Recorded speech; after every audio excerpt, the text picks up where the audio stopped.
রাইসা, তুমি এটা নিবে? হ্যাঁ। কি মাম্মা, তুমি ফুপির সাথে খেলছো? বলো হ্যাঁ। বুলবুল পাখি ময়নাটি আয়না জানা গান শুনিয়ে। এটা কি মা? দেখো তো। আমার মা কি করছে? গান শুনছে?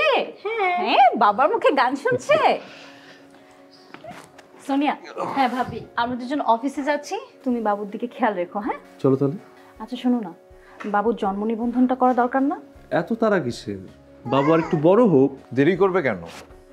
জন্ম নিবন্ধন সনদ হচ্ছে বাবুর জন্ম তারিখের প্রমাণ। এখনই জন্ম রেজিস্ট্রেশন করে নাও। ভাইয়া না, মানে এখনই তো দরকার হচ্ছে না। হ্যাঁ, কখন দরকার লাগবে সেটা কে জানে? এক সময় না এক সময় তো ওটা লাগবে। শোনো, স্কুলে ভর্তি করাতে গেলে জন্ম নিবন্ধন সনদ লাগবে। এনআইডি হওয়ার আগে যদি তোমাকে পাসপোর্ট করাতে হয়, সেক্ষেত্রেও জন্ম নিবন্ধন সনদের দরকার আছে।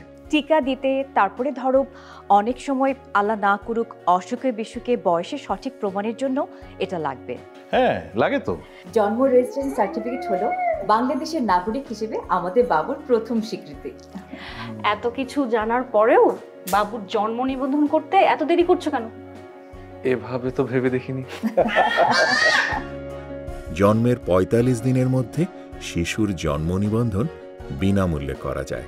নিজ নিজ ইউনিয়ন পরিষদ, পৌরসভা, সিটি কর্পোরেশন, ক্যান্টনমেন্ট বোর্ড, বিদেশে বাংলাদেশের দূতাবাস থেকে জন্ম নিবন্ধন করা যায়।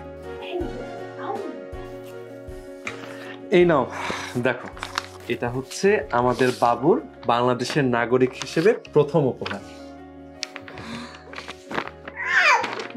কি এনেছি তোমার জন্য? দেখো তো। হ্যাঁ, এটা তোমার জন্ম সনদ।